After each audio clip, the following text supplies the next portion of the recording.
Recuerdo la sala de espera de aquel martes por la mañana como si fuera ayer.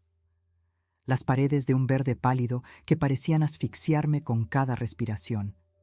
El zumbido de las luces fluorescentes del techo. Ese sonido irritante que no deja de resonar en la cabeza. Las sillas de vinilo que crujían con cada movimiento. Las revistas sobre la mesa de centro que nadie leía porque estábamos demasiado nerviosos como para prestar atención a otra cosa que no fuera el reloj de la pared y la puerta que daba al consultorio del doctor, donde nos dieron la noticia que cambiaría nuestras vidas. Llevaba 3 años acudiendo al consultorio del doctor Morrison, desde que nos mudamos de Milwaukee a Phoenix, y confiaba en él como se confía en alguien que nos ha visto en nuestros momentos más vulnerables, que sabe cosas sobre nuestro cuerpo que ni siquiera nosotros comprendemos del todo, que habla con ese tono tranquilo y pausado que debería tranquilizarnos, pero que a veces solo hacía que el miedo nos pesara aún más en el pecho. A pesar del calor de Arizona que se colaba por las ventanas del edificio, tenía las manos heladas y me las frotaba constantemente, intentando calentarlas y calmar el temblor que había comenzado en el momento en que la recepcionista pronunció mi nombre hace 2 semanas para programar esta cita de seguimiento después de los análisis de sangre, las imágenes y todas esas pruebas que hacen cuando algo no parece estar bien. Gerald debía estar en la ferretería esa mañana. Me dijo que necesitaba comprar materiales para la cerca del patio trasero, que llevaba meses combada. La madera se estaba pudriendo por los monzones de verano que tenemos aquí, y las termitas estaban devorando los postes hasta que parecía que se iba a derrumbar con un empujón. Pero insistió en acompañarme. Dijo que se encargaría de la cerca después, que no debería ir más sola a las citas médicas, no después del susto que me llevé la primavera pasada con dolores en el pecho que, al final, resultaron ser solo ansiedad, demasiado café y falta de sueño. Le dije que todo estaba bien, que probablemente no era nada, que el doctor Morrison solo quería revisar los resultados y hablar de ajustar mi medicación para la presión arterial alta o para el colesterol, o algo rutinario por el estilo, algo que sucede cuando uno llega a cierta edad y el cuerpo empieza a necesitar más cuidados que antes. Como un coche viejo que funciona bien la mayor parte del tiempo, pero que necesita una puesta a punto de vez en cuando para seguir funcionando. Pero no me hizo caso. Se sentó a mi lado en esa sala de espera, con la rodilla temblando arriba y abajo por ese tic nervioso que tiene desde que lo conozco, con la mano apoyada en mi hombro, apretándolo cada pocos minutos, como comprobando si yo seguía allí, si yo seguía siendo real, si yo seguía siendo suya. Llevábamos 43 años casados, 43 años construyendo una vida juntos, criando a 2 hijas que ahora eran adultas y vivían sus propias vidas en California y Texas, sobreviviendo a la pérdida de empleos, funerales familiares, discusiones sobre dinero, sobre quién debía sacar la basura, si deberíamos habernos mudado a Florida en lugar de Arizona, y 1000 pequeñas discrepancias que pueden destruir un matrimonio o fortalecerlo, según cómo se manejen. Lo superamos todo. Logramos que funcionara. No éramos perfectos, nadie lo es, pero éramos sólidos, o al menos yo lo creía. Al menos yo creía que lo nuestro era lo suficientemente fuerte como para resistir cualquier cosa, porque ya habíamos superado mucho. Todavía me traía café a la cama los domingos por la mañana. Todavía le preparaba el almuerzo para el trabajo, aunque él podía hacerlo solo. Todavía nos tomábamos de la mano cuando caminábamos por el centro comercial o nos sentábamos en el sofá a ver la televisión por la noche. Todavía nos decíamos, te quiero, antes de colgar el teléfono, aunque solo fuera una llamada rápida para pedir leche de camino a casa. Son estas pequeñas cosas las que importan, ¿verdad? Estas son las cosas que demuestran que un matrimonio es real, que significa algo, que es más que 2 personas viviendo en la misma casa por costumbre, conveniencia o miedo a estar solas. La enfermera me llamó por mi nombre, y Gerald se levantó conmigo, posando su mano en mi espalda baja mientras la seguíamos por el pasillo hasta el consultorio del doctor Morrison. No era una sala de exploración, me di cuenta. Era su consultorio propiamente dicho, con el escritorio, los diplomas en la pared, las fotos familiares y los sillones de cuero donde los pacientes se sientan cuando las noticias son lo suficientemente graves como para requerir un lugar cómodo. Un lugar menos clínico que esas salas de exploración con sus escritorios cubiertos de papeles, luces brillantes y pósteres de anatomía que nos hacen hipersensibles a todo lo que puede salir mal dentro del cuerpo humano. El corazón me empezó a latir más rápido. Se me secó la boca. Sentía la presencia de Gerald a mi lado como una pared sólida, protectora y reconfortante, y le agradecí que hubiera insistido en venir, aunque una parte de mí deseaba estar sola para no tener que ver su reacción a lo que el doctor Morrison estaba a punto de decirme. A veces es más fácil afrontar las malas noticias cuando no tienes que preocuparte por el impacto que tienen en las personas que amas, cuando puedes concentrarte solo en ti mismo y en cómo te sientes, sin tener que gestionar también las emociones de los demás. El doctor Morrison ya estaba sentado tras su escritorio cuando entramos, y algo en su expresión me heló la sangre. No tenía su habitual sonrisa profesional. Sus manos estaban entrelazadas sobre una carpeta de papel marrón que sabía que contenía los resultados de mis análisis, mi destino escrito en números y terminología médica que no comprendería del todo ni aunque me lo explicara con palabras sencillas. Nos indicó que nos sentáramos, y lo hicimos. La mano de Gerald encontró la mía. Nuestros dedos se entrelazaron como tantas veces antes, pero esta vez era diferente, más desesperado, como si nos aferráramos el uno al otro porque sabíamos que algo estaba a punto de cambiar y queríamos recordar ese instante antes de que todo se transformara. El doctor Morrison se aclaró la garganta y abrió la carpeta, y contuve la respiración un segundo. Simplemente me quedé inmóvil, esperando a que hablara, esperando las palabras que me liberarían de ese terror o confirmarían todos los miedos que había estado intentando reprimir durante las últimas 2 semanas. Pero entonces sucedió algo extraño. El doctor Morrison miró a Gerald, no a mí. Sus ojos se dirigieron primero a mi esposo y dijo: «Gerald, gracias por estar aquí. Me alegra que Patricia te haya traído para esta conversación». Y hubo algo en su tono, algo en la forma en que enfatizó el tú, que me heló la sangre. Gerald se movió en su silla a mi lado, apretando mi mano ligeramente, casi imperceptiblemente, pero lo sentí. Sentí el cambio en su agarre como una señal de advertencia que aún no comprendía. Pero mi cuerpo lo registró de todos modos. El doctor Morrison continuó: «Patricia, han llegado los resultados de tus análisis y necesito hablar contigo.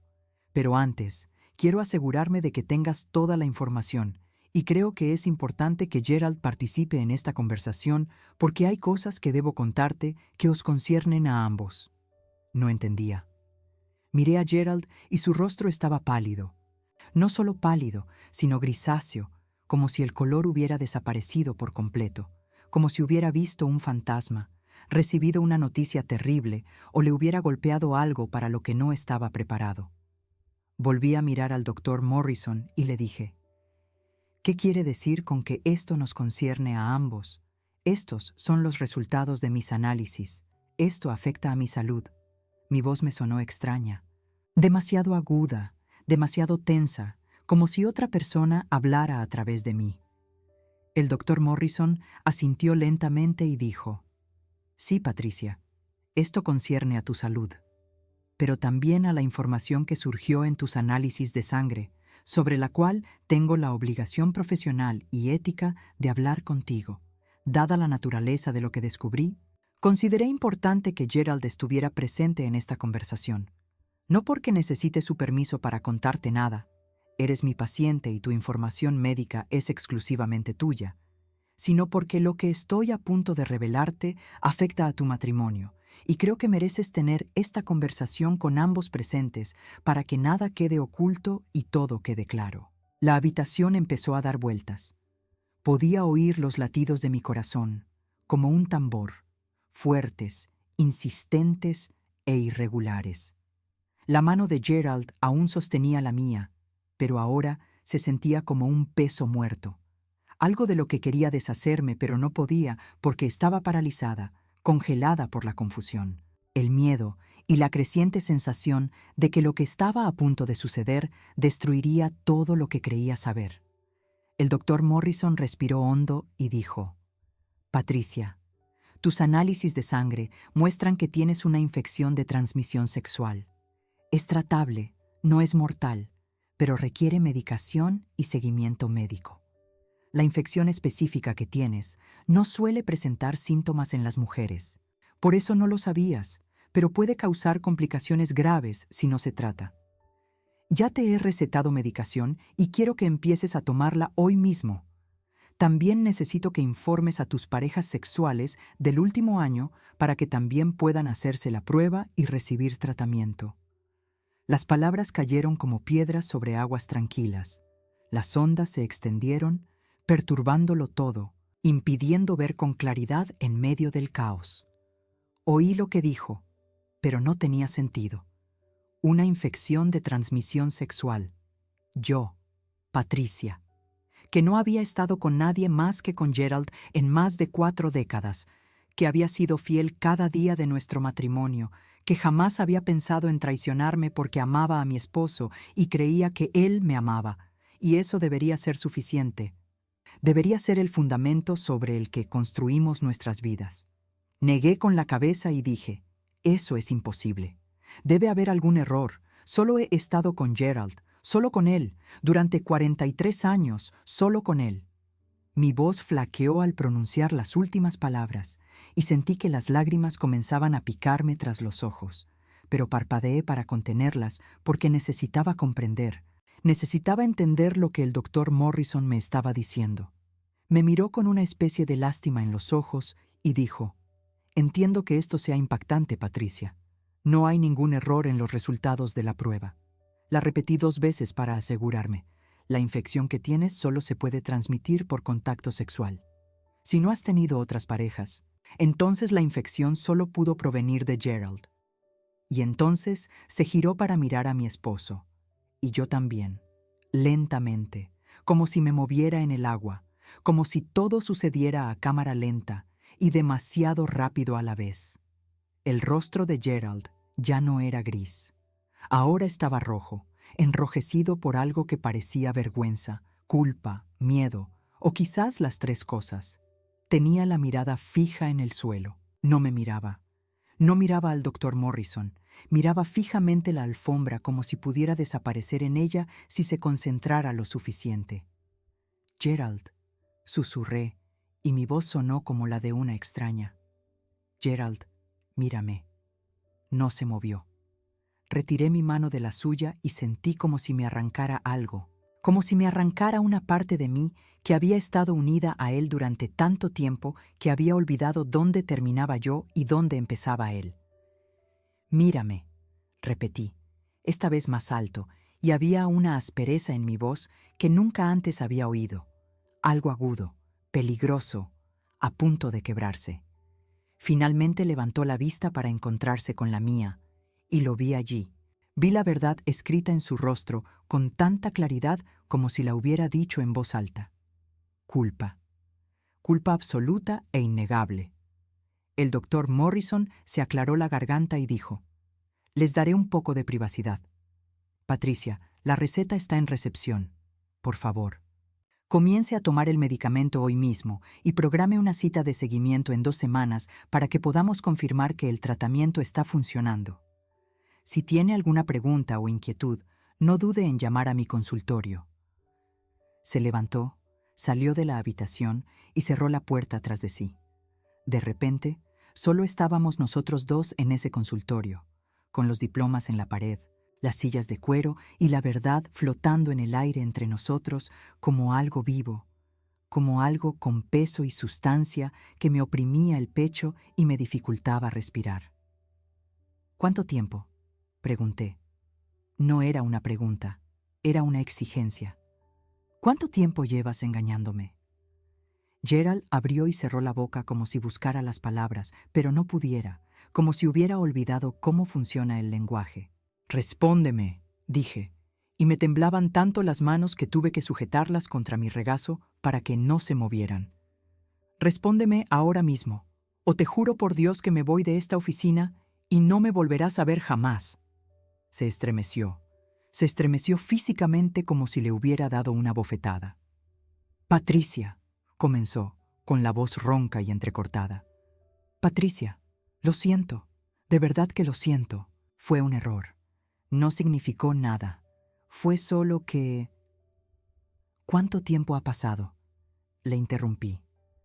No podía escuchar sus excusas, no podía escuchar cómo intentaba minimizar lo que había hecho. Necesitaba hechos, necesitaba saber la magnitud de la traición, necesitaba comprender cuánta mentira había sido parte de mi vida. 6 meses, dijo en voz baja. Quizás 7. No estoy seguro. Empezó la primavera pasada. La primavera pasada. Cuando tenía esos dolores en el pecho, cuando temía tener problemas del corazón, cuando me trajo café a la cama, me tomó la mano y me dijo que todo estaría bien, que superaríamos esto juntos, que siempre estaría ahí para mí, pasara lo que pasara. Mientras yo estaba aterrada por mi salud y nuestro futuro, él se acostaba con otra. Mientras yo me desvelaba preocupada por la cobertura de Medicare, por si habíamos ahorrado lo suficiente para la jubilación y por qué pasaría si me enfermaba gravemente, él traicionaba todo lo que habíamos construido juntos. La crueldad, la devastadora crueldad, me golpeó como un puñetazo. ¿Quién? Pregunté. ¿Quién es ella? Porque, claro, era una mujer. Tenía que serlo. Gerald no era de los que rompían las reglas. Ni siquiera en su traición iba a ser predecible y común. Dudó, y pude ver sus cálculos, intentando decidir cuánto más daño causaría la verdad, intentando averiguar si podría protegerme de alguna manera del peso de lo que había hecho. No te atrevas a mentirme, dije. No te atrevas a intentar protegerme ahora. Me contagiaste una infección de transmisión sexual, Gerald. Me expusiste a una enfermedad porque no pudiste cumplir tus votos. Pusiste mi salud en riesgo por tu culpa. Lo mínimo que me debes es la verdad sobre quién es ella. Denise, dijo finalmente, y el nombre me golpeó como un balde de agua fría. Denise. Denise del Club Rotario. Denise, a quien habíamos invitado a cenar unas 6 veces. Denise, cuyo esposo había muerto de cáncer 2 años antes y quien, según Gerald, necesitaba amigos, apoyo, gente que se preocupara por ella, porque estaba luchando contra la soledad, el duelo y la adaptación a la vida en soledad. Denise, por quien sentía lástima. Denise, a quien le enviaba comida preparada. Denise, a quien incluí en nuestro círculo social porque pensé que necesitaba una comunidad, porque pensé que debíamos ayudarla, porque eso es lo que hace la gente decente cuando alguien de su comunidad sufre. Y durante todo este tiempo, durante todos estos meses de bondad, generosidad y caridad cristiana, mi esposo se acostaba con ella. Me levanté tan rápido que la silla casi se volcó. Gerald me tendió la mano y la retiré bruscamente, como si su tacto me quemara, como si sus manos estuvieran contaminadas, que lo estaban, ¿verdad? Todo en él estaba contaminado ahora. Nuestro matrimonio entero estaba contaminado. Cada recuerdo que tenía de nosotros estaba envenenado por esta revelación, manchado por la certeza de que mientras yo creía que éramos sólidos, comprometidos y fieles el uno al otro, él estaba en otro lugar, con otra persona, haciendo con ella cosas que deberían haber sido sagradas entre nosotros. No me toques, dije, y mi voz era fría ahora. Toda la calidez, la conmoción y el estallido inicial de emoción disipándose para dejar algo más duro y frío. No me vuelvas a tocar. Salí de esa oficina sin mirar atrás para ver si Gerald me seguía. No me importaba. No podía preocuparme por él en ese momento, porque toda mi energía estaba concentrada en dar un paso a la vez, en llegar al estacionamiento sin derrumbarme, en mantenerme lo suficientemente fuerte como para llegar a un lugar apartado donde pudiera desahogarme sin que nadie me viera. La recepcionista intentó darme la receta al pasar por el mostrador, pero simplemente la tomé sin detenerme, sin mirarla a los ojos, sin prestar atención a la expresión de preocupación en su rostro, que me decía que probablemente sabía o sospechaba lo que acababa de suceder en esa oficina, que la noticia se extendería por toda la clínica y pronto todos sabrían que el esposo de Patricia le había contagiado una ETS, que el matrimonio de Patricia era una farsa, que Patricia era una de esas mujeres que no conocían a su propio marido, que era ciega, estúpida o ingenua como para creer en algo que no era real. El sol de Arizona me cegaba al salir. El calor me golpeaba como una pared, haciendo que el aire vibrara sobre el asfalto del estacionamiento. Era abril, pero ya se sentía como verano. La temperatura subía a casi 32 grados centígrados a media mañana. Ese calor seco que absorbe la humedad de todo, dejándote reseco y quebradizo como las plantas del desierto que sobreviven con casi nada, adaptándose o muriendo porque en este clima no hay término medio. Encontré mi auto, entré, cerré las puertas y me senté allí con las manos en el volante, mirando fijamente al vacío, con la mente en blanco y agitada a la vez, con muchos pensamientos y ninguno en absoluto, solo esa abrumadora sensación de irrealidad, como si hubiera entrado en la vida de otra persona, en la pesadilla de otra persona, y en cualquier momento despertaría y todo volvería a la normalidad. Pero no desperté. Esto era real. Esta era mi vida ahora. Gerald me había engañado con Denise, me había contagiado una infección y había destruido nuestro matrimonio. Estaba sentada en un estacionamiento en Phoenix, Arizona, un martes por la mañana de abril, intentando decidir qué hacer, intentando comprender cómo había llegado a esta situación, intentando descifrar todas las señales que debía haber ignorado, porque sin duda las había. Sin duda había indicios de que algo andaba mal, de que mi esposo me era infiel, de que nuestro matrimonio no era lo que yo creía. ¿Cómo pude no darme cuenta? ¿Cómo pude ser tan ciega?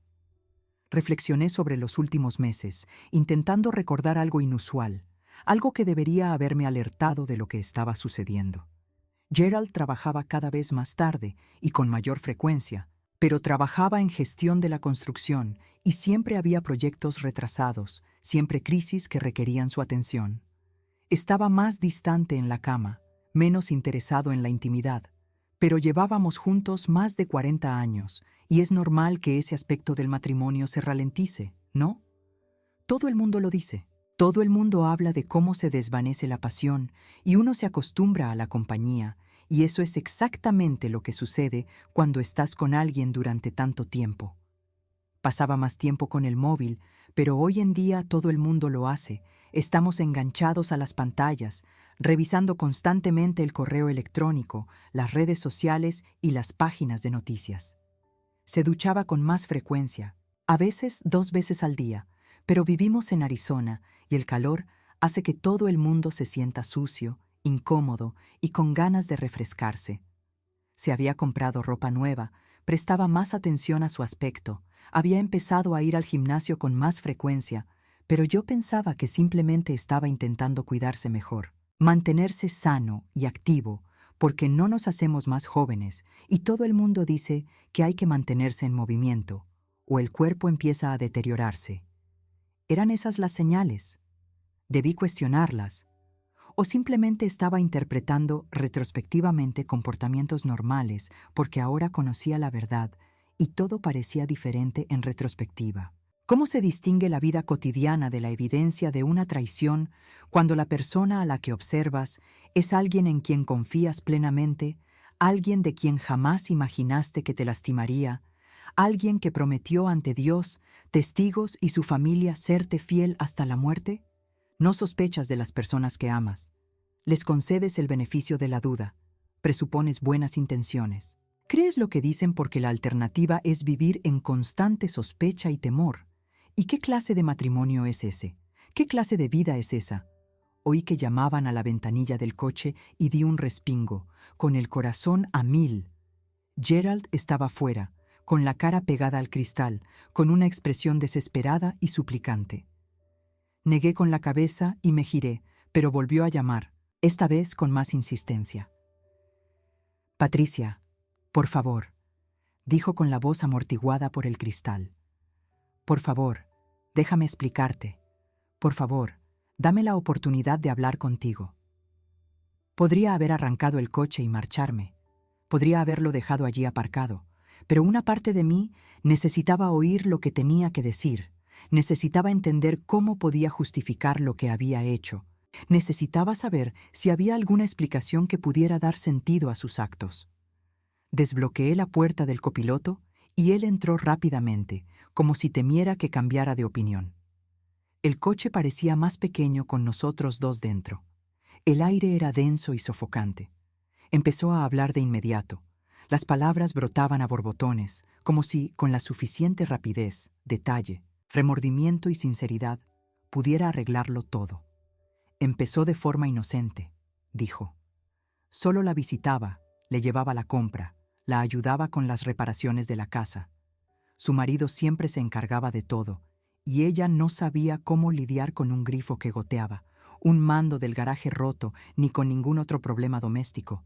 Solo quería ser un buen vecino, solo ayudar.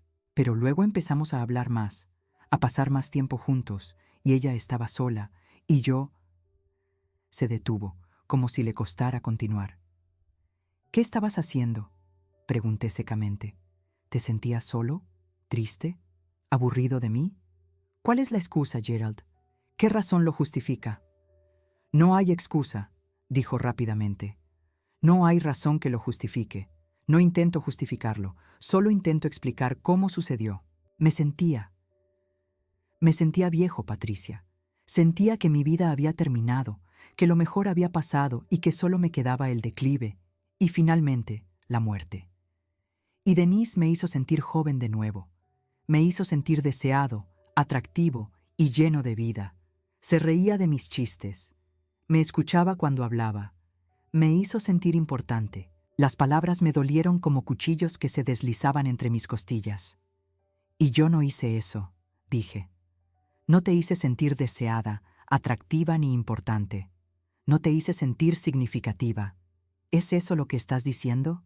¿Que te fallé de alguna manera? ¿Que es mi culpa porque no fui suficiente? No, dijo con la voz quebrada. No, no es eso lo que estoy diciendo. No es tu culpa. Es completamente mi culpa. No hiciste nada malo. Has sido una esposa maravillosa. Cometí un error. Rompí nuestros votos. Te lastimé. Lo sé. Asumo toda la responsabilidad. Pero Patricia, por favor, tienes que creerme cuando te digo que no significó nada. Fue algo físico. Fue por ego y por sentirme bien conmigo mismo por un tiempo. No fue por amor. No fue por reemplazarte. Eres mi esposa. Eres la madre de mis hijos. Eres mi compañera. Eres todo para mí. Me giré para mirarlo fijamente por primera vez desde que subió al coche y vi que lloraba, con lágrimas que le corrían por las mejillas y todo el cuerpo temblando por la intensidad de la emoción. Arrepentimiento, probablemente. Miedo a perderme. Vergüenza por haber sido descubierto. ¿Pero amor? ¿Me amaba? ¿Es posible amar a alguien y hacerle esto? ¿Es posible amar a alguien y acostarse con otra mujer durante meses? ¿Es posible amar a alguien y transmitirle una enfermedad? ¿Es posible amar a alguien y mentirle a la cara todos los días? Si lo soy todo para ti, dije despacio con cuidado, ¿por qué no fui suficiente? ¿Por qué la necesitabas a ella? ¿Por qué necesitabas algo más? No tuvo respuesta. Abrió la boca, la cerró y la volvió a abrir, pero no salieron palabras porque no había respuesta que satisficiera esa pregunta, ninguna reacción que tuviera sentido. La verdad era que yo no era suficiente. O no quería intentar ser fiel, o era egoísta, o era débil, o era todo eso y mucho más. La verdad era que, ante la tentación, las oportunidades y sus propias inseguridades sobre el envejecimiento y la mortalidad, se eligió a sí mismo en lugar de a mí, en lugar de a nosotros, en lugar de a todo lo que habíamos construido juntos. Quiero que te vayas de casa, dije. Haz las maletas y vete hoy mismo. Me da igual a dónde vayas. Quédate con tu hermano. Busca una habitación de hotel. Duerme en tu camioneta. Me da igual. Pero no volverás a dormir bajo el mismo techo que yo. Ni esta noche, ni hasta que yo decida qué voy a hacer. Patricia, por favor. Sal de mi coche, le dije. Sal ahora mismo o empezaré a gritar y no podré parar. Salió del coche. Se quedó allí de pie en el aparcamiento, con una mirada perdida y abatida, más pequeño de lo que jamás lo había visto, pero no sentí lástima por él. No podía. Toda mi empatía estaba reservada para mí, para la mujer que vi en el retrovisor, con el rímel corrido, los ojos rojos y toda su vida hecha añicos. Arranqué el coche, me marché y no miré atrás. Conduje sin rumbo, simplemente recorriendo las calles de Phoenix en piloto automático, dando vueltas al azar, sin pensar a dónde iba. Solo necesitaba moverme, hacer algo físico, porque mi cuerpo estaba tan lleno de energía, ira y tristeza que si me quedaba quieta, sentía que iba a explotar.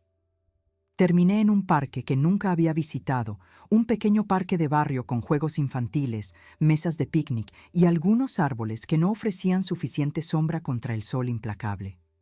Aparqué, salí del coche y empecé a caminar alrededor del perímetro, dando vueltas como si estuviera atrapada en un círculo, que por cierto, lo estaba, ¿no? Mis pensamientos daban vueltas en el mismo bucle. ¿Cómo pude no darme cuenta? ¿Cómo pudo hacerme esto? ¿Qué voy a hacer ahora? Un ciclo interminable, repetitivo y agotador. Mi teléfono empezó a sonar. Gerald. Rechacé la llamada. Volvió a sonar inmediatamente. La rechacé de nuevo. Luego llegaron los mensajes de texto, uno tras otro, inundando mi pantalla con disculpas, explicaciones y súplicas de perdón. Por favor, háblame. Te amo. Haré lo que sea para arreglar esto. Se acabó, te lo prometo. Iré a terapia. Haré lo que quieras. Por favor, no tires por la borda 43 años. Piensa en nuestras hijas. Piensa en nuestros nietos. Podemos superar esto. Todos los matrimonios pasan por momentos difíciles. Esto no tiene por qué destruirnos. Y así sucesivamente, hasta que finalmente apagué el teléfono porque no podía soportar ver su nombre en la pantalla. No podía soportar la idea de que tuviera derecho a contactarme, de que le debiera algo, de que hubiera alguna manera de seguir adelante que no implicara la aniquilación total de todo lo que habíamos sido el uno para el otro. Piensa en nuestras hijas, dijo. ¿Cómo no pensar en ellas? Sara en California y Michelle en Texas, ambas con sus propias vidas, familias y problemas, ambas lo suficientemente lejos como para visitarnos solo un par de veces al año, ambas viviendo aún bajo la ilusión de que sus padres tenían un buen matrimonio, un matrimonio sólido, el tipo de matrimonio que usaban como modelo para sus propias relaciones. ¿Qué debía decirles? ¿Que su padre me había traicionado? ¿Que todo lo que creían saber sobre nosotros era mentira? ¿Que los cimientos de su infancia, el ejemplo con el que crecieron, se basaban en mentiras y traición? Les destrozaría el corazón, cambiaría la forma en que veían a su padre, la forma en que me veían a mí, la forma en que veían la posibilidad de un amor duradero. ¿Debía protegerlas de este conocimiento? ¿Debía guardar el secreto de Gerald para preservar su inocencia, su fe en el matrimonio, su seguridad respecto a sus orígenes? ¿Y qué hay de nuestros nietos? La pequeña Emma, que tenía 5 años y adoraba al abuelo Gerald con esa devoción pura que tienen los niños antes de descubrir que los adultos pueden ser decepcionantes y crueles.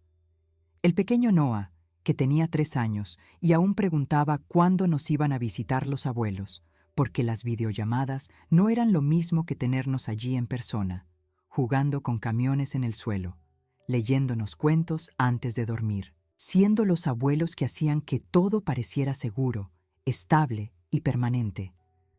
¿Cómo iba a explicarles que el abuelo había hecho algo malo, que los abuelos quizá ya no estarían juntos, que a veces la gente se lastima incluso cuando debería amarse? Eran demasiado pequeños para entenderlo. Por cierto, yo era demasiado mayor para entenderlo. ¿Cómo puede alguien comprender una traición de tal magnitud? Llamé a mi hermana. Linda era 3 años mayor que yo.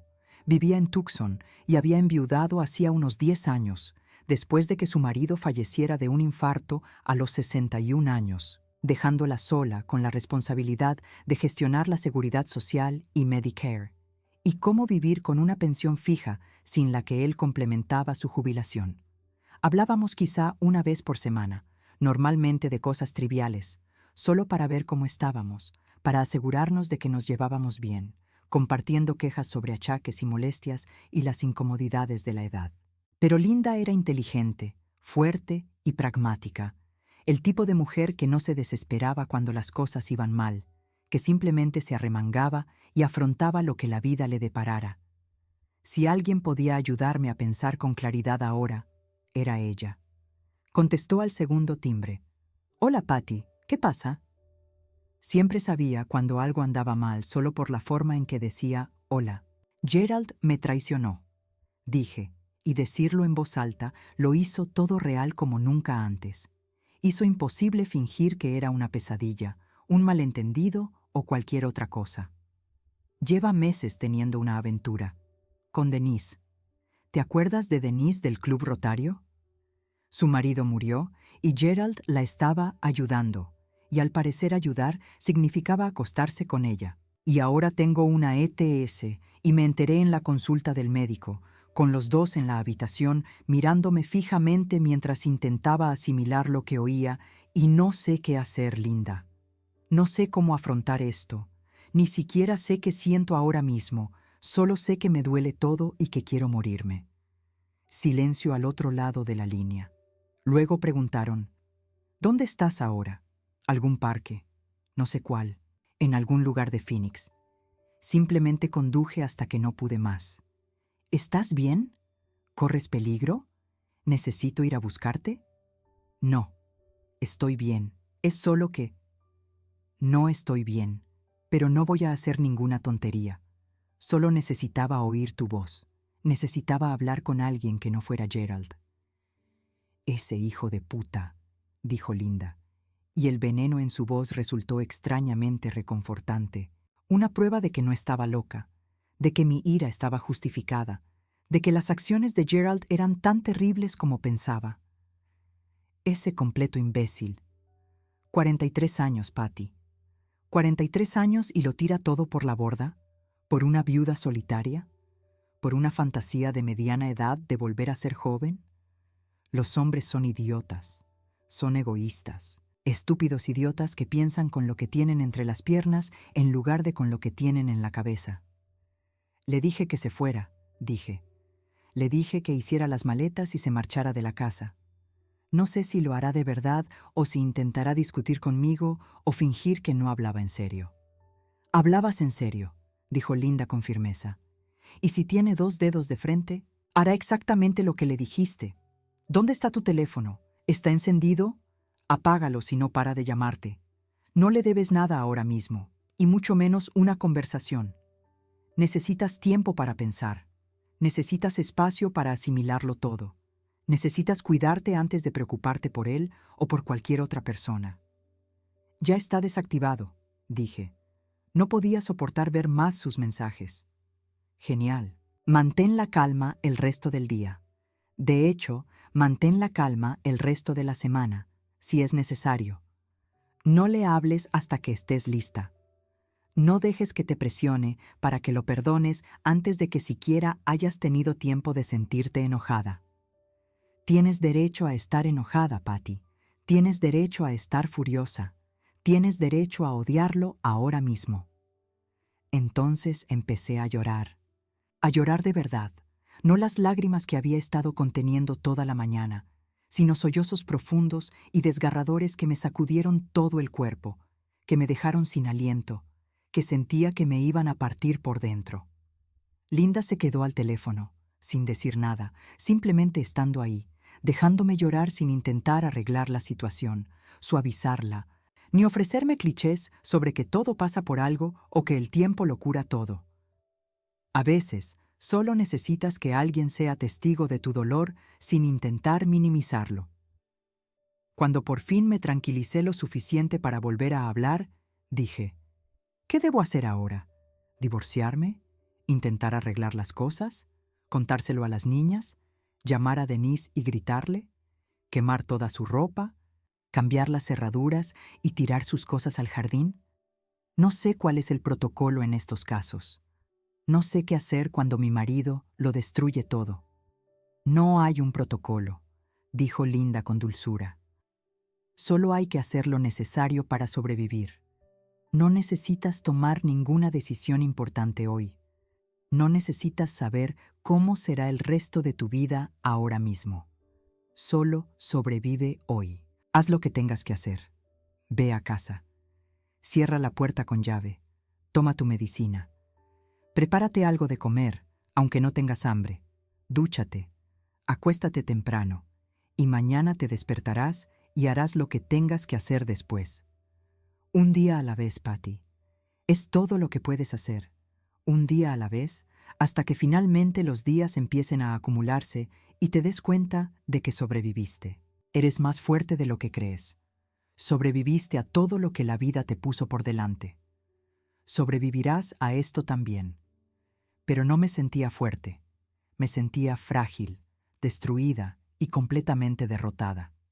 Sentía como si todo lo que creía sobre mí misma, mi matrimonio y mi vida se hubiera revelado como una mentira, una historia que me contaba porque la verdad era demasiado fea para afrontarla.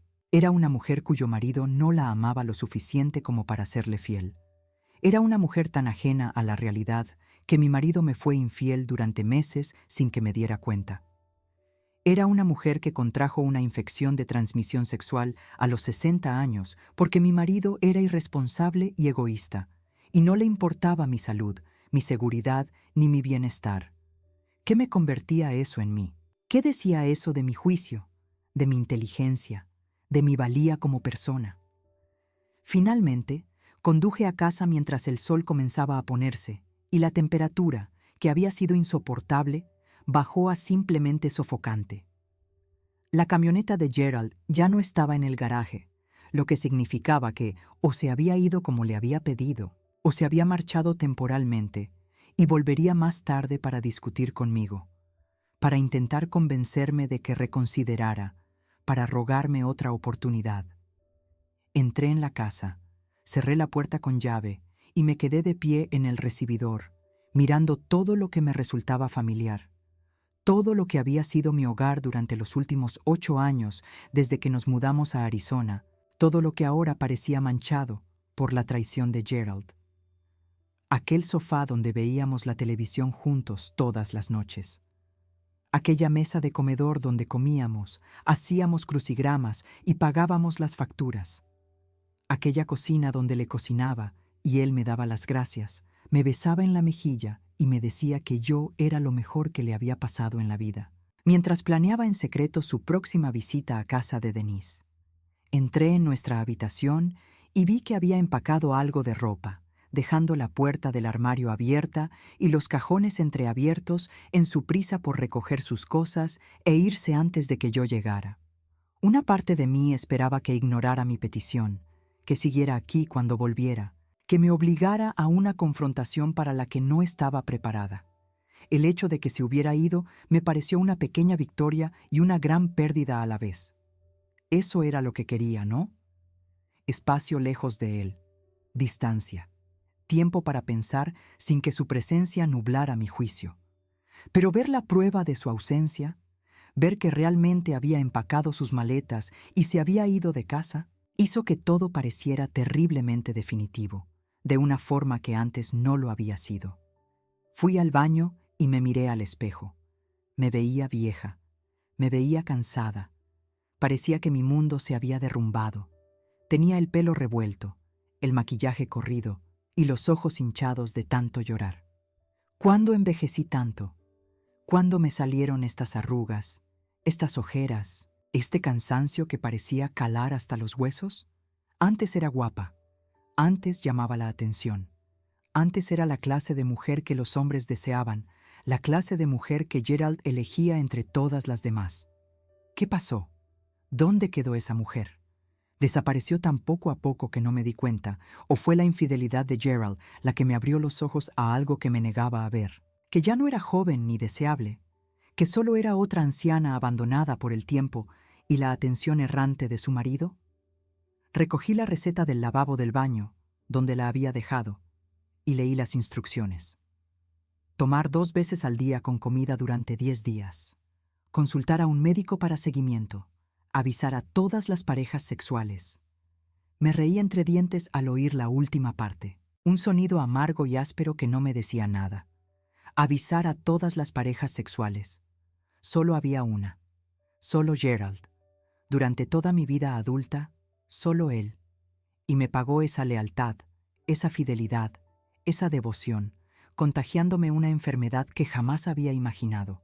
Una enfermedad que asociaba con adolescentes descuidados y adultos irresponsables, no con personas casadas de 60 y tantos años, que supuestamente ya habían superado todo eso, que supuestamente ya habían dejado atrás sus años de rebeldía. Me tomé la primera pastilla con un vaso de agua, aunque no había comido nada en todo el día, y las instrucciones decían que debía tomarla con comida. Me daba igual. Solo quería que hiciera efecto, que borrara de mi cuerpo la evidencia física de la traición de Gerald, aunque jamás pudiera borrarla de mi memoria. Sentí un vuelco en el estómago al instante, pero me obligué a tragar la pastilla. Me obligué a respirar a pesar de las náuseas. Me obligué a quedarme allí de pie junto al lavabo, mirando mi reflejo hasta que pude verme sin querer gritar, llorar o romper el espejo de un puñetazo. La casa estaba demasiado silenciosa. Fue lo primero que noté al salir del baño y regresar a la sala. Gerald siempre hacía ruido, siempre con la televisión encendida, la radio puesta, hablando por teléfono o tarareando mientras hacía algún arreglo en la casa. El silencio era opresivo, pesado, como si me presionara por todos lados. Encendí la televisión solo para tener algo de ruido de fondo, para tener la ilusión de que no estaba completamente sola, pero no podía concentrarme en lo que veía. Mi mente divagaba constantemente, repasando la escena en el consultorio del Dr. Morrison, tratando de comprender algo que jamás tendría sentido. Pensé en llamar a las chicas, pero seguía sin poder afrontar la conversación. ¿Qué les diría? ¿Cómo podría explicarles a mis hijas que su padre las había engañado? ¿Cómo podría explicarles que el matrimonio que habían visto crecer, el ejemplo que usaban para entender el compromiso, era una mentira, o al menos se había convertido en una mentira en algún momento? Sara era la sensible, la que lo sentía todo profundamente, la que probablemente lloraría, me preguntaría cómo estaba y se ofrecería a venir inmediatamente, a pesar de tener 2 hijos, un marido, un trabajo y toda una vida en California que no podía abandonar así como así. Michelle era más práctica, más analítica, la que querría saber todos los detalles, la que probablemente se enfadaría por mí y diría cosas sobre Gerald que, una vez dichas, no se podrían retractar, palabras que cambiarían para siempre la forma en que veía a su padre. ¿Tenía la obligación de contárselo? Eran adultas, no niñas a las que hubiera que proteger de la verdad sobre la relación de sus padres. Pero también eran nuestras hijas, personas que nos querían a los dos, que no tenían por qué verse obligadas a tomar partido, ni a sortear el campo minado emocional del matrimonio, en ruinas de sus padres. Quizá podía evitarles eso. Quizá podía manejar la situación sola, sin involucrarlas. Pero eso también me parecía deshonesto, como si estuviera viviendo una mentira igual que Gerald, mostrando una falsa fachada a nuestras hijas mientras, en secreto, afrontaba una catástrofe. Terminé llamando a Sara, no porque hubiera decidido conscientemente contárselo, sino porque ella me llamó, como hacía religiosamente todos los martes por la noche. Y cuando vi su nombre en la pantalla del móvil después de encenderlo, no pude ignorarlo. Si la ignoraba, se preocuparía y seguiría llamando. Probablemente contactaría con Gerald, y entonces tendría que lidiar con los dos, intentando hablar conmigo, y simplemente no tenía ganas de ese tipo de evasivas. «Hola, mamá», dijo cuando contesté, con voz alegre y radiante, ajena a lo sucedido ese día. «¿Cómo estás? ¿Qué tal la semana? ¿Terminaron tú y papá de construir la cerca del patio?» Y entonces, de repente, volví a llorar, no con los sollozos de rabia de antes, sino con lágrimas más silenciosas que brotaban de mí como si tuviera una fuga y no pudiera contenerlas. «¿Mamá?» La voz de Sara cambió de inmediato. Toda la alegría se desvaneció, reemplazada por la preocupación. Mamá, ¿qué pasa? ¿Qué ocurrió? ¿Estás bien? ¿Papá está bien? Tu padre me traicionó, dije, porque no había forma de suavizar el golpe, ninguna manera delicada de dar una noticia así. Lleva meses teniendo una aventura. Me enteré hoy en la consulta del médico. Siento mucho tener que decirte esto. Siento mucho preocuparte con esto. Pero me llamaste y no podía fingir que todo estaba bien y simplemente necesitaba contárselo a alguien. Silencio al otro lado de la línea. Podía oír su respiración. Casi podía oír cómo procesaba lo que acababa de decir, intentando conciliarlo con todo lo que creía saber sobre nosotros, sobre su padre. Finalmente, dijo, ¿estás seguro? Quizá ha habido un malentendido. Quizá has entendido algo mal. Papá jamás te haría eso. Te quiere. Y ahí estaba, la defensa automática, la incapacidad de creer que mi padre pudiera hacer algo tan terrible. Probablemente habría reaccionado igual si mi madre me hubiera dicho que mi padre me engañaba. Queremos creer lo mejor de la gente que amamos. Queremos pensar que son mejores que eso, incapaces de tal crueldad. No hay duda, dije. Tengo una ETS que solo pude haber contraído de tu padre. Su médico lo confirmó. Y cuando lo confronté, lo admitió. Se acuesta con Denise del Club Rotario. Lo confesó todo. Otro largo silencio. Luego, Dios mío, mamá, no sé qué decir. Lo siento, esto es, no puedo ni asimilarlo. ¿Dónde está papá ahora? ¿Estás sola? ¿Necesitas que vaya? Empacó sus maletas y se fue. Se lo dije, no podía tenerlo en casa. Y no tienes que venir, estoy bien. Bueno, no estoy del todo bien, pero estaré bien. Solo necesitaba oír tu voz. Necesitaba hablar con alguien que me quiera y que no sea Gerald. Iré, dijo Sara con firmeza. Reservaré un vuelo para mañana. Brandon puede cuidar a los niños unos días. No deberías estar sola ahora mismo. No deberías tener que pasar por esto sola. Sara, no necesitas. Mamá, me voy. No discutas conmigo. Te enviaré un mensaje con la información de mi vuelo en cuanto reserve. Te quiero. Saldremos adelante. Colgó antes de que pudiera protestar más, y me quedé allí sentada, con el teléfono en la mano, sintiendo una extraña mezcla de alivio y pavor. Alivio de no estar sola, de que mi hija hubiera venido a apoyarme, de tener a alguien en casa que estaba incondicionalmente de mi lado. Pavor de que Sara quisiera hablar del tema sin parar, de que quisiera que le contara cada detalle y cada sentimiento, de que quisiera ayudarme a decidir qué hacer a continuación, cuando en ese momento no tenía ni idea de qué quería, qué necesitaba, ni siquiera de lo que podía soportar pensar. Mi teléfono vibró con un mensaje de Michelle. Sara me acaba de llamar. ¿Es cierto? ¿Papá me engañó de verdad? No me lo puedo creer. Llámame cuando puedas. No la llamé.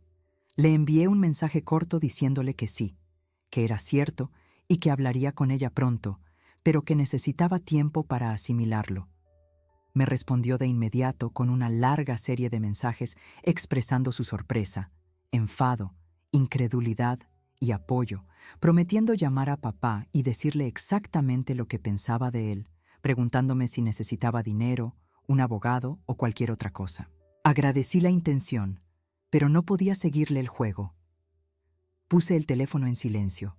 Lo dejé boca abajo sobre la mesa de centro e intenté vaciar mi mente de todo, excepto del sonido del televisor, el zumbido del aire acondicionado y los latidos de mi corazón. A la mañana siguiente, desperté en el sofá donde por fin me había dormido alrededor de las 2 de la madrugada, después de pasar horas despierta, con la mente a mil, repasando escenarios, recuerdos y posibles futuros hasta que el cansancio me venció. Me dolía todo el cuerpo por haber dormido en una mala postura y me palpitaba la cabeza con el dolor sordo de la deshidratación y el estrés. Me arrastré hasta la cocina, me preparé un café y me obligué a comer una tostada para poder tomarme la medicina. La casa seguía pareciendo demasiado silenciosa, demasiado vacía, demasiado pesada por la ausencia de Gerald, aunque yo quería que se fuera, aunque le había exigido que se fuera.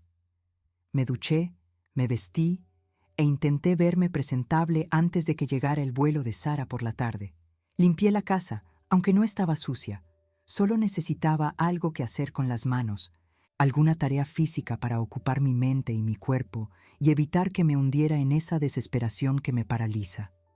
Fregué las encimeras de la cocina, pasé la aspiradora en la sala, cambié las sábanas de la cama de invitados, organicé la despensa e hice 3 tandas de ropa, pasando de una tarea a otra con eficiencia mecánica, sin pensar, solo haciendo, sobreviviendo minuto a minuto. Alrededor del mediodía, mi teléfono empezó a sonar. Era Gerald. Dejé que saltara el contestador. Volvió a llamar. Lo apagué. Luego llegaron más mensajes de texto, distintos de las desesperadas disculpas de ayer. Estos eran prácticos, logísticos. Tenemos que hablar de la casa. Tenemos que hablar de las finanzas. Tenemos que hablar de contárselo a las chicas. Tenemos que hablar de qué va a pasar después. Como si le debiera esas conversaciones, como si tuviera que preocuparme por su bienestar, sus preocupaciones y su necesidad de planificar el futuro mientras yo aún intentaba sobrevivir al presente. Bloqueé su número. Si necesitaba comunicarse conmigo, podía hacerlo por correo electrónico o a través de alguna de las chicas. No quería volver a ver su nombre en mi teléfono. Recogí a Sara en el aeropuerto y cuando me vio, rompió a llorar, lo que me hizo llorar también. Nos quedamos allí, en la zona de recogida de equipaje, abrazadas, mientras otros viajeros se apretujaban a nuestro alrededor con sus maletas, sus vidas y sus problemas, que probablemente no incluían descubrir que sus parejas las habían traicionado de la peor manera posible. Sara tenía 38 años, pero en ese momento parecía joven, vulnerable, como la niña pequeña que solía acurrucarse en mi regazo cuando tenía miedo o estaba triste y necesitaba consuelo. Solo que ahora era ella quien intentaba consolarme, y yo no sabía cómo dejarla, no sabía cómo ser yo quien necesitaba apoyo en lugar de quien lo ofrecía. Condujimos a casa casi en silencio. Sara no dejaba de estrecharme la mano, mirándome con tanta preocupación y lástima que tuve que concentrarme en la carretera para evitar su mirada. Al llegar a casa, insistió en prepararme el almuerzo, aunque le dije que no tenía hambre. Calentó sopa, preparó sándwiches y se sentó frente a mí en la mesa de la cocina, vigilándome para asegurarse de que comiera, igual que yo la vigilaba a ella cuando era pequeña y pasaba por esa etapa en la que no le gustaba mucho comer. «Cuéntamelo todo», dijo finalmente. «Dime exactamente qué pasó. Necesito entenderlo». Así que se lo conté. Le describí la cita con el médico, los resultados de las pruebas, la revelación, la confesión de Gerald en el aparcamiento, sus patéticas excusas sobre sentirse viejo y necesitar aprobación, mi decisión de echarlo de casa, la conversación con Linda, todo en un monólogo largo y agotador que me dejó exhausta y vacía. Sara escuchó sin interrumpir, con el rostro oscilando entre la sorpresa, la ira, la tristeza y el asco. Cuando terminé, me preguntó, «¿Qué vas a hacer? ¿Te vas a divorciar de él?» «No lo sé», admití. «Una parte de mí quiere saberlo. Otra parte quiere no volver a verlo jamás, borrar los últimos 43 años y fingir que nada pasó. Pero sí pasó. Tenemos toda una vida juntos. Te tenemos a ti, Michelle, a los nietos, a las finanzas compartidas, a una casa, a un plan de jubilación y a 1.000.000 de cosas que no se pueden deshacer fácilmente. Y bajo toda la rabia y el dolor, todavía hay algo. No sé si sigue siendo amor o solo costumbre o miedo a la soledad o qué, pero está ahí. No solo hizo algo terrible», dijo Sara con vehemencia. «Te traicionó, rompió sus votos, te expuso a una enfermedad, te mintió durante meses. Esto no es solo un error o una falta de juicio. Es una violación fundamental de todo lo que el matrimonio debería ser». «Lo sé», dije. «Créeme, lo sé. Pero no es tan sencillo como simplemente marcharse. Nada lo es. Pasamos la tarde hablando, a veces de la infidelidad, a veces de otras cosas. cualquier cosa para distraernos del peso constante de lo sucedido. Sara me contó sobre los niños, sobre el recital de danza de Emma y la obsesión de Noah con los dinosaurios, sobre el ascenso de Brandon en el trabajo y sus planes para renovar la cocina. La vida seguía su curso para los demás, mientras que la mía parecía haberse detenido por completo. Era a la vez reconfortante e insoportable, ese recordatorio de que el mundo seguía girando a pesar de la catástrofe personal, que mi dolor no detenía nada para nadie más que para mí. Esa noche, Sara me preguntó si quería que llamara a Gerald y le dijera lo decepcionada que estaba de él, para que supiera que sus acciones tenían consecuencias que iban más allá de herirme a mí. Le dije que no, que lo que hubiera pasado entre Gerald y yo era nuestro problema, que no quería involucrar a las niñas más de lo que ya lo había hecho, que no tenían por qué sentirse obligadas a tomar partido, a defenderme o a atacarlo. Pero nosotras sí tomamos partido, dijo Sara. Te elegimos a ti, es nuestro padre y lo queremos, pero lo que hizo es imperdonable. No tienes por qué protegerlo de las consecuencias de sus propios actos. Tal vez tenía razón. Tal vez seguía intentando proteger a Gerald, incluso después de todo, intentando preservar alguna versión de él que existía antes de todo esto, intentando mantener la ilusión para nuestros hijos de que su padre era un buen hombre que había cometido un error, en lugar de alguien que conscientemente eligió traicionarme repetidamente durante meses. Pero las viejas costumbres son difíciles de erradicar. Después de 43 años de ser un equipo, presentando un frente unido al mundo, apoyándonos y protegiéndonos mutuamente y anteponiendo las necesidades de los demás, fue difícil cambiar de perspectiva y de repente verlo como el enemigo, como alguien que merecía mi ira y mi rechazo, y nada más. Al día siguiente, hice algo que había estado evitando. Conduje hasta la casa de Denise. No le dije a Sara a dónde iba, solo que necesitaba ocuparme de algunos asuntos y estar a solas. No estaba segura de qué diría o haría al llegar, ni si Denise estaría en casa. Pero necesitaba verla, necesitaba mirarla a los ojos y comprender qué estaba pensando. ¿Cómo podía justificar acostarse con el marido de otra? ¿Cómo podía sentarse frente a mí en las reuniones del Club Rotario, en los eventos de la iglesia y en las cenas, sonreírme y entablar una conversación mientras tenía una aventura secreta con Gerald? Toqué el timbre y esperé. Una parte de mí esperaba que no abriera, que pudiera simplemente irme y consolarme con el hecho de haberlo intentado, de haber hecho lo que debía al presentarme, aunque no tuviera que enfrentarme a ella. Pero abrió la puerta y al verme, palideció. Sus ojos perdieron todo su color y se abrieron con una expresión que parecía de miedo o culpa, o ambas cosas. «Patricia», dijo, con la voz casi en un susurro. «No, no me lo esperaba».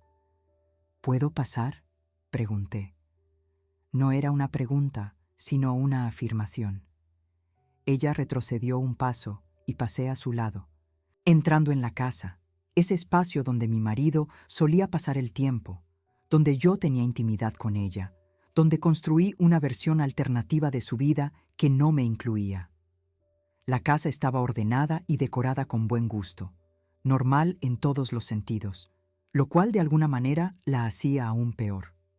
Esperaba encontrar algo sórdido o inapropiado, algo que me facilitara odiarla, que me ayudara a entender por qué Gerald se había sentido atraído por ese lugar. Pero era solo una casa, solo un hogar, solo el lugar donde vivía una viuda solitaria y, ocasionalmente, recibía a los maridos de otras personas. «Lo siento», dijo Denise, llorando desconsoladamente, con lágrimas que le recorrían el rostro y todo el cuerpo temblando. «Lo siento, de verdad lo siento. Nunca quise que esto pasara. Nunca quise hacerte daño. Sé que esto no significa nada. Sé que las disculpas no solucionan nada, pero necesito que sepas que no estoy orgullosa de lo que hice. Me avergüenzo. Me siento asqueada de mí misma. Me he sentido así desde el principio, pero no pude evitarlo. Y sé que eso me hace débil, egoísta y terrible, pero es la verdad. La vi llorar y lamentarse, y no sentí absolutamente nada, ni ira, ni compasión, ni satisfacción al verla sufrir. Solo vacío. ¿Lo amabas?, le pregunté. ¿Pensabas que esto llegaría a algo? ¿Pensabas que me dejaría por ti? Ella negó con la cabeza. No, sabía que nunca te dejaría. Hablaba de ti todo el tiempo, de cuánto te quería, de la suerte que tenía de tenerte, de que eras lo mejor de su vida. Me repugnaba oírlo, sabiendo lo que hacíamos, sabiendo cuánto te dolería si te enteraras. Pero estaba sola. Me he sentido tan sola desde que murió Mark, y Gerald me hizo sentir menos sola durante un tiempo. Eso no es excusa, no hay excusa, pero así fue. Me contagió una enfermedad, dije categóricamente. Fue tan imprudente contigo, tan descuidado con la protección, que contrajo algo y me lo transmitió. ¿Lo sabías? ¿Sabías que me exponías a riesgos para la salud cada vez que te acostabas con mi marido? Su rostro se contrajo. No lo sabía. No sabía que hubiera nada. Me hice la prueba después de que Gerald me contara lo que pasó. Estoy limpia. No sé dónde estaba. Debió de haber alguien más, alguien además de mí. La habitación parecía dar vueltas. Otra persona, alguien además de Denise. Varias infidelidades, varias mujeres. La traición se extendía más allá de lo que creía un límite, revelándose aún más grande, aún más devastadora de lo que imaginaba. ¿Cuánto tiempo llevaba vigilándote?, pregunté con la voz temblorosa, la insensibilidad rompiéndose para revelar la ira que yacía debajo. 6 meses, dijo. Quizás 7, desde abril del año pasado. Pero si yo estoy limpia y tú no. Ay, Patricia, tenía que haber alguien más. Lo siento. Pensé que era la única. Pensé que solo era yo. Nunca imaginé que él también estuviera viendo a otras mujeres. Me di la vuelta y salí de su casa. No me despedí. No le dije lo que pensaba de ella. Simplemente arranqué, me subí al coche y me fui, con la cabeza dando vueltas por la nueva información. Varias mujeres. Gerald no solo tenía una aventura, tenía varias. Una infidelidad reiterada, un patrón de comportamiento que sugería que no se trataba de un momento de debilidad ni de que una mujer en particular lo hiciera sentir joven de nuevo, sino de algo más profundo y perturbador en su carácter. Una incapacidad fundamental para ser fiel, una compulsión por buscar validación fuera de nuestro matrimonio que nunca había visto, sospechado ni tenido motivo alguno para creer que existiera. Conduje hasta el hotel donde supuse que se hospedaba Gerald. Encontré su camioneta en el estacionamiento, lo llamé desde el vestíbulo y le dije que bajara. Apareció 5 minutos después, con aspecto demacrado y sin afeitar, los ojos rojos e hinchados como si hubiera estado llorando y la ropa arrugada como si hubiera dormido con ella puesta. «Patricia», dijo, extendiéndome la mano, pero retrocedí, creando una distancia física entre nosotros. «¿Cuántas?», pregunté. «¿Con cuántas mujeres has estado?». Su rostro me lo reveló todo antes incluso de que abriera la boca. Culpa, vergüenza, la terrible certeza de que se había visto envuelto en algo aún peor de lo que ya había admitido. «No, no estoy seguro de qué». «No me mientas más», dije con voz áspera, fría y completamente desprovista del cariño que antes sentía por él. «No te atrevas a mentirme otra vez. Fui a ver a Denise, se hizo la prueba, dio negativo. Eso significa que te contagiaste de otra persona y nos lo transmitiste. Así que te lo pregunto de nuevo. ¿Con cuántas mujeres has estado?». Se apoyó contra la pared como si le faltara el aire.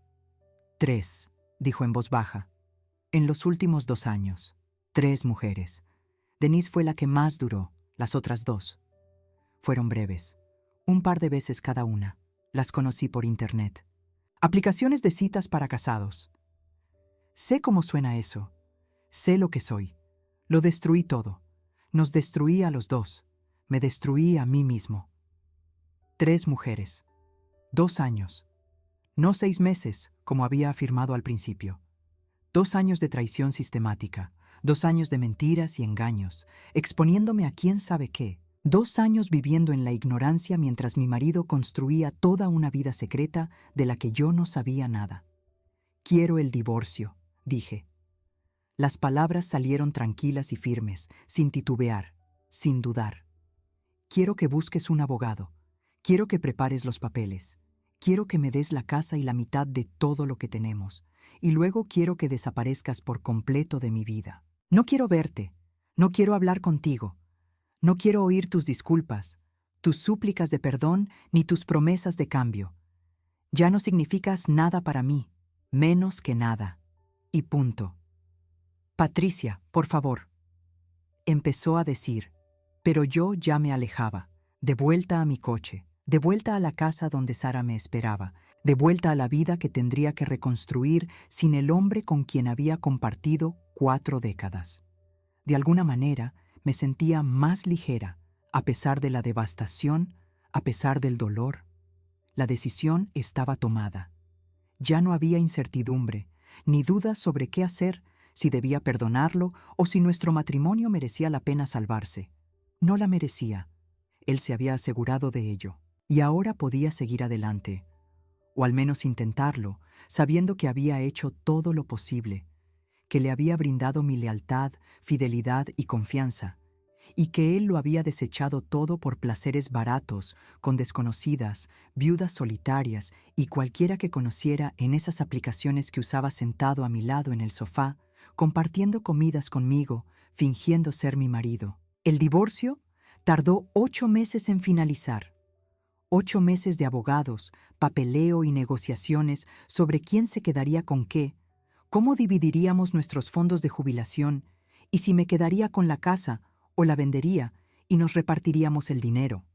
Sara y Michelle fueron mis defensoras y mi apoyo, ambas furiosas con su padre, ambas negándose a verlo o a contestar sus llamadas durante meses, hasta que finalmente les dije que tenían que encontrar la manera de mantener una relación con él porque seguía siendo su padre, el hombre que las había criado, y no quería que perdieran a sus 2 padres por eso, aunque uno de ellos resultara ser alguien diferente de lo que todos pensábamos.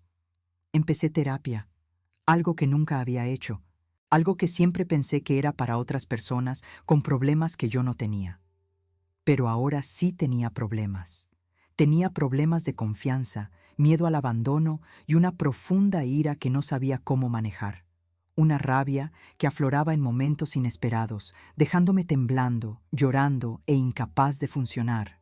Mi terapeuta, la doctora Chen, me ayudó a comprender que el duelo no solo ocurre cuando alguien muere, que ocurre cuando pierdes cualquier versión de la realidad en la que creías, que estaba de duelo no solo por mi matrimonio, sino también por mi comprensión de quién era yo, quién era Gerald, qué significaba nuestra vida juntos. Me ayudó a ver que no era estúpida, ingenua ni ciega, que las personas que nos traicionan suelen ser muy buenas ocultando sus traiciones, que el amor nos hace vulnerables precisamente porque confiamos en que las personas que amamos no nos lastimarán. Comencé a construir una nueva vida, o al menos a intentarlo. Me uní a un club de lectura, empecé a tomar clases de yoga, fui voluntaria en un banco de alimentos local, y retomé el contacto con viejos amigos con los que había perdido la comunicación a lo largo de los años.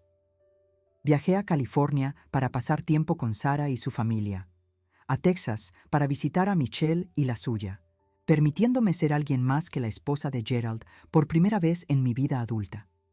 Fue extraño, aterrador y a veces maravilloso. Este proceso de descubrir quién era Patricia sin la otra mitad que me había definido durante tanto tiempo. Los nietos ayudaron.